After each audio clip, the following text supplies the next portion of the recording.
সিলেটের ওসমানীনগরে যাত্রীবাহী দুই বাসের সংঘর্ষে নিহতের সংখ্যা দাঁড়িয়েছে ৯ জনে। এছাড়া আহত হয়েছেন অন্তত ২৫ জন। এর মধ্যে গুরুতর জখম অবস্থায় Sylhet MAG Osmani medical college হাসপাতালে ১৬ জনকে ভর্তি করানো হয়েছে।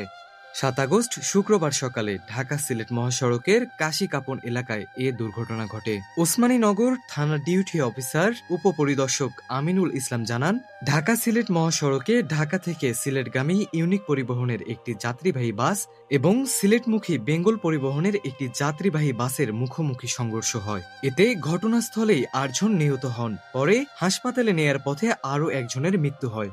Sylhet MAG Osmani medical college হাসপাতালের পুলিশ ক্যাম্পের ইনচার্জ আনোয়ার এ তথ্য নিশ্চিত করেছেন। আজিজুর রহমানের পাঠানো তথ্যচিত্রে মানবকণ্ঠ রেক্স।